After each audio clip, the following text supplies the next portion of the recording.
Today, we're going to do a deep dive into what it looks like to install Unifi Access into your enterprise. We started out by ordering a Unifi Access starter kit.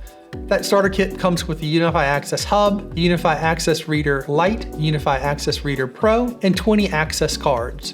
We actually added another 40 cards because we thought we were going to give an access card to every user. Stay tuned, we didn't actually do that. The magnet on the door and the motion sensor was from our previous install, so we reused those. But you can see by our wiring diagram, we have the Bosch motion sensor, a remote button, exit button, the UA Lite, the UA Pro, and we also have the magnet itself installed. But it was relatively easy installation on those things. We used 18.2 speaker wire like we normally use. The stuff that's done with Cat6 cable was pretty standard, no big deal there. We also already had conduit from the access area above down to the door, which made that installation easy as well. Typically, if you were installing this, you might have to do some damage to the drywall and do some drywall work later. If you're handy with basic wiring, you probably would be fine with this. And we did have two issues. One, our magnet wasn't aligned. You could push hard enough and it would open. It was just because there was a little gap that had opened up in the alignment of the magnet. The other thing is, and this is might have changed by the time that you install this, we did try and wire in a doorbell. That did not work as of the filming of this video. It is something I think that in the forums they said is going to be enabled later. I thought that was a big deal originally, but I probably won't have that doorbell work anyways because we have guards that are set up and those seem to be working for us really well. We mounted ours where the existing doorbell was, which was somewhere between chest and waist level. You might want to mount it a little bit higher. At its height, the camera doesn't really capture things very well. Now we have a protect system here and there's a lot of cameras that we have facing the door, but I would say you might want to mock that up exactly where you want that camera looking. Three things of note here real quick too. Number one, the PoE switch that you're powering this off of needs to be PoE++. Obviously the switch has to power the hub, the UA readers, and the magnet. So there's quite a bit of a power need for the unit, so PoE++ switch is necessary. Number two, you're gonna have to have some sort of battery redundancy for that PoE switch. If the power goes out, obviously the magnet won't be powered, so having a battery backup system that is going to run that for a certain amount of time, at least for you to be able to get up and lock the door. And third, you want the access hub itself to be in a secure locked location. You don't want anybody to be able to tamper with the hub itself. Other than those three caveats, I think the physical install of the system is well within the ability of anybody with some general electronic knowledge. All right, so let's jump into the software, and probably right off the bat, you can see that we are in UID, not in Ubiquiti Access. The reason is because we are running this on a CloudKey Gen 2 Plus. Because we're in an enterprise, I need more sophisticated routing features, and so we don't use Ubiquiti products for routing. So I've used a CloudKey Gen 2 Plus, which works great. And we have a UNVR Pro here as well. So I've linked both of those to my UID account. So we were actually managing our users in UID. UID is free up to 50 users. So what we've done here to kind of work around this is we've put most of our main people that are here on a daily basis as users here, and then the rest we give access as visitors. It'll make more sense as I go through everything here, but you can see here, there's a DPC tech group, and in here, I've got all of our users. One of the points of interest at scale is how am I gonna import and manage my users? If you just click on import users here, you can authorize Office 365, link your Office 365 tenant, and it will just bring those users over. We did not do that. Same thing with GSuite. We actually use the CSV file. So if you click on import files or import users here, there is this full format template. And basically this is a quick little Excel spreadsheet that puts everybody in a format that you can just add them on the Excel spreadsheet and then browse that file, click, and it'll import them. It was pretty easy for us to export and bring everything in as an Excel file, so that's the route we chose, but you do have several options there. When I go back to each user, you get some basic information on them. If they're active, you can actually put them in here, reset their multi-factor, reset their password, expire their password, so management of it is pretty easy. Deactivate them. Go into their profile here, and you can put some more information in here if you wanted to, employee ID, port to, which groups they're into. You could add a group, you can add a role. But they're different assignments, so you can see if they have a UID Wi-Fi, VPN. Again, not gonna really go through that. If I was gonna assign them a card, I could select the card and just give it to them. I can assign them a PIN, so if they just want to come up to the door and type in a PIN, you can put that in. Access policies. We're going to see some more when we actually go into the unit, into Access itself. But here is where you would set up the users. And then once you've done that, go into the dashboard here and then go into the door access system itself. So I'm going to click here to go into the dashboard. It's very similar to Protect in that you're seeing events here, you're seeing their log here, and obviously you're seeing the video captures of people entering and exiting the building. Along the top here, you can see we have 4 devices, 1 door. I could add a visitor, and that's the way to work around UID. We have a bunch of people that are set up as visitors, and I can add an NFC card. You can just quickly hover on any individual video and see people coming in and out. Our doorbell is a little off to the left there, so you can kind of sort of see people come by if they're using their phones, and I'll get a little bit more into their phones and how most people are accessing the system when we get into the phone software. But you can see somebody that actually used the key code, but the positioning of that camera isn't really giving me a very good view of him. So I probably could have done that better, but I also feel like the camera system should be a little bit better. One other gripe that I have, because I was able to link my UNVR and my Access instance, I've got 5 or 6 cameras at the front door that would be appropriate on a better view than this camera. And I would love the ability to link that in here in lieu of this image, because I think this image is really kind of lacking. You can see out of, I don't know, 12 captures here, only 3 of them have anything of any use. And it's really not that useful. You can also see over here the entry and exits. This is a really nice kind of quick way to do it. One other gripe to this page though, unlike Protect, and it still doesn't really refresh in real time, I have to go over here and click refresh. You can see here, if I go back to a week view, we actually had a hurricane last week, so there wasn't a lot of ins and outs last week. So let's go down and click on NFC cards. So this is the list of the NFC cards that we currently have. The starter kit comes with 20 cards. I ordered an extra 40 cards. I probably wouldn't do that again as we start to talk about the phone and the phone app. I think the phone and the phone app is the kind of the killer feature of this system, and I probably would not go back again and get as many NFC cards, but they are really nice cards. These are the UA cards. They are really easy to assign. All you do is you click add a new card, and then you select which device you want to present that card to. I'm gonna click select here. Then you would walk up to that device, present the card to that device, and it will then partition that card. Once you're done with that, you can assign that card to a person. So you can see in here, we have quite a few users. Some cards are assigned, some cards are not assigned, and we have third-party cards. I will note something that happened a couple of days ago. Crosstalk Solutions did a video that you might want to check out about third-party NFC cards and the ability to spoof those third-party ID cards. Obviously, security is going to be a huge issue here, and the ability to spoof those cards means that somebody can, if they have access to one of those keys, can use a device to copy that key and then enter your building. It's ironic, the keys that were able to be spoofed are the keys that we've been using in our building for years in the old system, and that the new UA cards were not able to be spoofed. So if you are using the system and you are going to use cards, I would suggest that you purchase the card straight from Ubiquiti. There are some cards that have not been assigned, and so if I had this card in hand, I could click assign on it and choose somebody to put on here. I could say, let's go, I knew Adrian didn't have one from before. I could choose Adrian and assign this card to him. Very simple, quick and easy to do.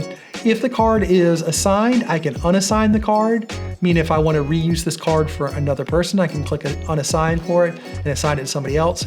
And once it's unassigned, you'll see that it is then able to be deleted. If I was just going to take this one out of commission, I could click delete and it would be unpartitioned. That means I would just have to go back and add a new card again and represent it to the system to partition it again. And we will go on to the next thing, which is doors.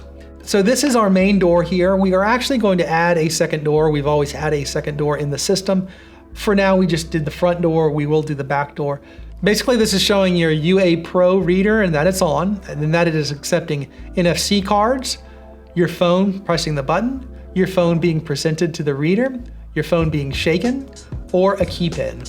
So any of those methods are now enabled on that and will work, and that we have the UA light, and that is on motion wave. The other thing it's showing you here, and I think this is another one of the killer features, is guards. So these door guards actually have the app on their phone, and when somebody rings the doorbell will ring on their phone. It brings up the app on your phone, you have two-way communication, and then you can let the person in.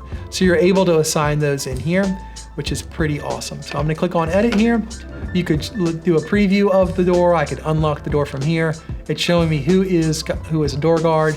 It's also showing me that there's a hub, and I can click into the hub. We have an exit button, we have an entry button. It is online, gives you the basic information that this is the diagram of what we have installed that I mentioned before. Also that we do not have a camera plugged into the extra port. And in settings here, I can reset the name of the hub. We got some basic settings here, whether the mag lock is set to default on or default off. I can also unlock the door, reboot the system. So here's the Unifi Access Pro, and I can go into its settings as well, turn on or off those different features. All pretty easy stuff. You can come in here and mess around and kind of figure all that stuff out. There's nothing in there that's really rocket science. UA Lite, same thing. Very similar. I can change the different things that I can present to it and remove the device. So that's it in a nutshell for that. I'm going to go into activities.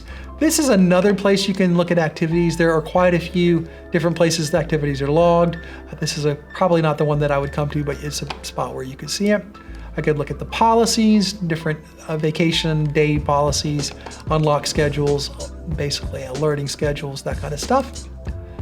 Devices, again, kind of went through that before. You can see that in one page there. And the basic settings here. It's a double door, first floor main door. I can add a guard, remove a guard. I do feel like this is one of the features that has been the most exciting for us, is to be able to have 3 or 4 people that are basically monitoring it. We were originally going to put a doorbell in like we had before. I don't think we will, because it calls our phones and we just answer it. And policy. We have a very simple policy here. Our policy here is the door is always locked, and that anybody that has access all the time. So all of our main employees can come in and work on the weekend if they want to, and I'm not limiting any time that they can come in. But what I have the ability to do in this system is change that however way I want to. I can say people only have access on certain days. People don't have access on certain days. They have access at certain hours, or they don't have access at certain hours. I can set those schedules up however I want to. I can also set the door to unlock at a certain time, and I can set it to unlock at a certain time only after certain people have come in and unlocked it the first time. So the ability to kind of move this around and change this is pretty incredible. Now, if I wanted to set up a different access policy, I could add one, and I could call this one, let's just call this one test, and I'm gonna go next. And I'm gonna say which door it's gonna be on. It's gonna be on the front door. I'm gonna go okay, and I'm gonna go next, and I'm gonna say which users. I'm just gonna say it's DPC technology users, and I go okay. And I'm gonna go next. And then I could set what times and days I wanted people to be able to allow. So I'm not gonna go always allowed. I'm gonna go on a default schedule here. Our schedule is already that schedule, but I could add a different schedule here, which I will do in a second. I'm gonna go next. And then that test policy is there. I'm gonna go ahead and delete that, and I'm gonna go delete. If I wanted to set a schedule where it wasn't all days, all the time, like it is in ours, I can go into schedules, and I can go create schedule, and I'm gonna call this one test as well. And in here, I can say which days, what times. I can say no holidays. I can say all DPC holidays, which is every holiday known to man. I can just drag and drop these here. I can change days. I can add one on a different day. I can say you're in for some time and out for other time. Super easy, really flexible, pretty much can do whatever you want to do there. I'm gonna go cancel on that, and I'm gonna delete this one. And same thing with that holiday schedule. You saw that there was a holiday schedule of every holiday known to man. I could add another group there and change my holidays. So if it was just the bank holidays or whatever you wanted to do. With those policies and schedules, you're pretty much able to set an infinite number of combinations that are going to work for your enterprise. So I'm going to go on to visitors. This has been another hack that we've done here. Obviously, we have a ton of visitors in here. The reality is our building, we have more than 50 people that come into our building. Most of them don't come every day. And so what we've done here is just added a bunch of visitors. And so what you're able to do on visitors is, I'll go ahead and click add a visitor here. And I'm gonna go test and test. And reason is for business. You can do whatever you want there. Doesn't really make much of a difference. And I'm gonna say they have access to DPC technology with the door groups. And I can say this is a one-time visit or a periodic visit. This is what we've done, and you can just make this end date whatever you want to do. So I could make this end date 2028 or whatever I want to do here. And this person will then have access for that amount of time. And I can use whatever policy I want to here as far as always allowed or one of those sub schedules if I had set up a sub schedule. We have not. So if this was a one-time visit, I could make it a one-time visit. Now I'm gonna make this a periodic visit, and you'll see on the next spot here, this is really cool too. I can give them an NFC card, or I can give them a PIN code. And I would lean more towards giving them a PIN code now that I've done this for a bit. It's pretty easy to do the PIN code. They can remember the PIN code and use it. Or I could, select one of these unassigned NFC cards and give that to them as well. But now I have to manage finding those cards and stuff. So pretty simple, very easy. It will allow me to really quickly take a look at everybody that's in here. I also can just really quickly mark it as complete, meaning that this visit is complete and this person is now not assigned as a visitor anymore. Really simple. I can see which ones are upcoming. I can see all visitors, see which ones have expired, and I can also see a log of who came in, who used what card, and when they came in. One of the strengths I mentioned before of the system is its logging. As I rolled the system out, I started to realize the number of kind of anomalies that we have. Last Thursday is a perfect example. It was a hurricane day, so a lot of people were not working. We did actually work in the office that day, but it was kind of a skeleton crew, and they left at 4:30. Typically, we're in this office well past 4:30, and Amazon came. Well, Amazon came and they clicked the doorbell, and the person on the other end, that was the guard, let that person in. And so when they spoke to the Amazon person, they allowed them to come in, and the alarm had been set. So the alarm went off. The alarm company called me, and I was able to quickly jump on my phone, look at the log, and realize that this person let them in and see the video of the Amazon person coming in. So I realized it wasn't an issue, was able to reset the alarm, and everything was fine. But it's that kind of a logging that's really, really nice to have in here. If I drill into one of these things, I mean, it really goes down into a lot of kind of minutia that you probably don't want to see. But at this level, I can see that somebody used the push button, or they used remote control, and how they gained access PIN code. Marty put in his PIN code. I can see each one of these, how the person either came in to the system or went out of the system. The push button, by the way, is the receptionist letting somebody in. The remote control is the motion sensor seeing somebody leave. Really easy. I don't know how deep somebody would want to go into these things, but obviously at the enterprise level, somebody probably does want to really go into things deeply. But I can see activities in here. Basically, activities are when I added and deleted that schedule. I can see those kind of things. People that registered their devices. I can also see events like I've shown you before. It's pretty much that first list here where it's kind of giving me a much more detail. And I can see captures, which is basically the video capture of that person coming or going. So I can see right there somebody putting their NFC card to the door. And I can scroll through those and see what's going on. And I can see right here, no security plan survives the end user.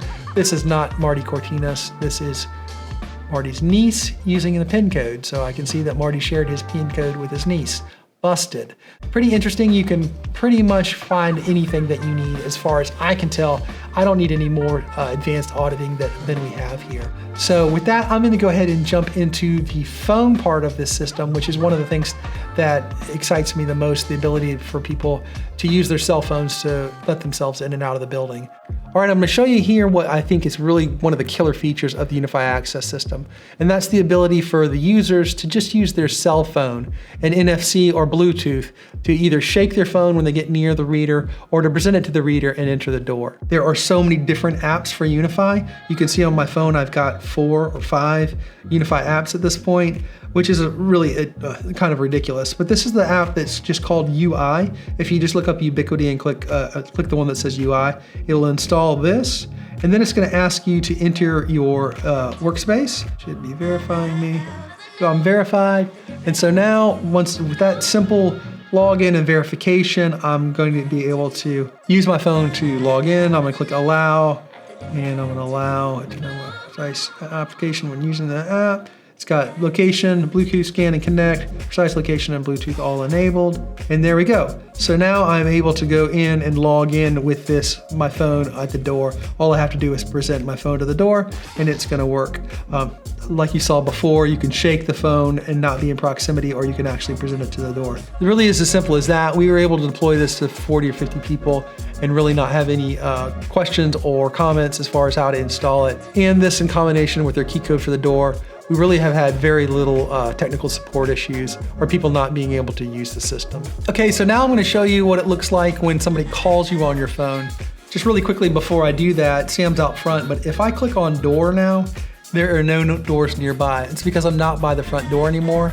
And that function only works if you're within range of the NFC. So that's cool, but Sam's gonna go ahead and ring the door real quick and I'll show you what that looks like. So you can see it's coming in here and I can click answer and I'm gonna go unlock and boom, she's in. Now you can see in there I have got the option to talk to her two-way. I've got speaker on, I've got mic on. I could have declined that, but it's as simple as that. It comes in, I can see them, I've got two-way communication, I can see the video and I can let them right in. I really think that the phone features are the killer app of this system. I think when you use them correctly, you won't need the NFC cards anymore.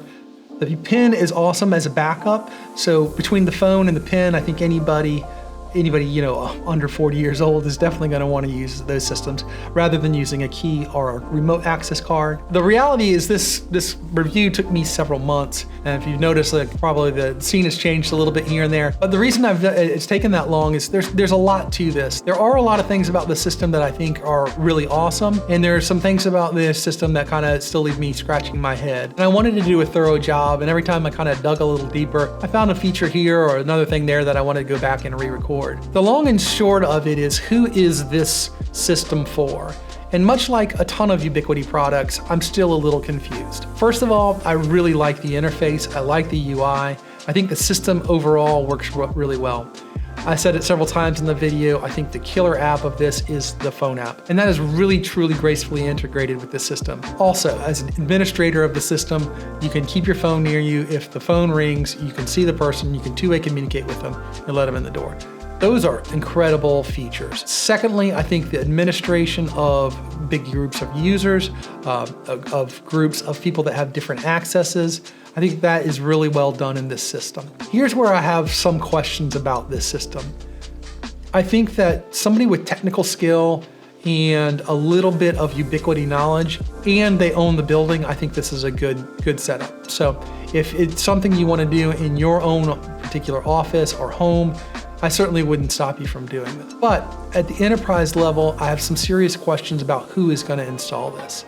I don't think a professional security installer is going to use this because they already have their regular systems. The system kind of has a foot in two worlds. It's got a foot in the IT technology world, and it's got a foot in the physical access world. And both of those worlds have their inherent dangers and security concerns, and failure on either of those two systems could be catastrophic. I, as an IT installer, certainly wouldn't install this somewhere in a client's office. I just feel like the liability is too high. But that being said, if you're tech savvy and you like Ubiquiti products, I think this is a great system to install at your own office. And here at our office, I'm really happy with the system. Some things that I really would like for them to improve on. There are some small bugs in the system. I think the refresh could be a little bit better on my display when somebody's ringing the door. I'd like to see the camera above them, or maybe the camera inside, or maybe the camera in the parking lot, be able to do that quickly. One other thing that I think they probably need to address, and I see in early access, they have some devices to do this, is redundant power. Obviously, if the power goes out and you can just walk in the front door, that wouldn't be a very good thing. So there are some kind of large gaps, I think, in what's offered at this point, but I do think that there's workarounds for all of them. And I think if you put it in today and you're aware of those issues, I think you probably could deal with it. And with that, I'm gonna go to my notes really quickly. A few weeks ago, I put up on Reddit that I was gonna do this video. Also put it on the Facebook forums, and I got a couple of really good questions. So I'm gonna go to those real quick and see if I can answer those for you. Is there a good process for cycling NFC cards for an employee in the event of security incidents? Great logging. easy to figure out who did what, when, where, and how. And the ability to change out their cards, super easy, not a problem at all. Is it easy to onboard a large number of people efficiently? Is it easy to offboard a large number of people efficiently? Yes, it's really easy to onboard a lot of people. I showed you the process with Office 365 and Google Workspaces, also by using your own Excel spreadsheet. With groupings, it's easy to move things around and delete a group of people. So yes, it's a lot easier to manage a large group of people, especially easier than it was on our old analog system. How did you find this in stock? It's usually on stock. I didn't have a lot of trouble finding it in stock, but if you can't find it, I did a video on how to find the hard to find Ubiquiti products, and go back and look at that video, and there's some cheat codes in there. One other person that said some simple stuff like the process you went through to get where you are now, and what would you do differently to help make the process easier. Also, if you had plans for expanding your network, did you do anything that will make it easier to do that? Yes, yes and yes. So like I said, it was a pretty easy install. We did have a couple of small issues. One issue that we had was that we didn't have the strike aligned right, and so we messed around for a couple of days thinking we didn't have enough power to the unit, and it was just basically we didn't have our strike aligned right. That was the main thing. The other thing I would say is I would have mocked up where we put the doorbell a little bit better. I think a normal doorbell height is not the exact right way for this to be mounted. I also think maybe an angle mount of some sort. You'll see that on some of the cameras and some of the lights where they have a mount that's a little bit of angle back towards the person. I think that would be nice in this case because the camera, in my instance, is pretty much useless. We are also going to add the back door. We had a back door before. We're going to add the back door, and actually we're going to use the UA light from up front for the back and have a push to exit button as well. So we're going to buy one more hub and use the UA light as the entrance device, and then have a push to button exit at the back door. So very simple setup, and if you do one door, I would probably recommend doing one door first, kind of getting in your game plan together, and then adding doors from there, because each one of them is its own kind of individual install. The one last thing is cost and whether I think it's reasonable or not. I honestly feel like this is a really good deal. For $499, I think you have a system here that is pretty hard to beat. As a matter of fact, I'm going to throw up on the screen the quote that I got to replace the existing system that we had before. And you can see it was $2,200 of labor and about $2,500 in parts. It's quite expensive. When you look at $499, and let's just say I paid somebody to do the labor to put this in, it was maybe 10 hours of labor, if that. I don't even think it was that much. And part of that was because it was new to us. It's pretty simple to install. If you're handy with running a couple of Cat5 cables and a little bit of speaker wire, it's not that big of a deal. Mounting stuff and getting stuff in door jambs and getting a magnet installed on a door may be a little bit more than the average person wants to do, but if you're handy at all, I think it's something that you could do it yourself. And I don't think for $499 plus a PoE switch and some battery backups, I don't think that the price of this system is out of line at all, and as a matter of fact, I think it's a pretty good value for what it is. All right, well that's it. If there's anything you want us to test or you have any questions, please put them down in the comments down below. Like and subscribe, and we'll see you guys in the next video.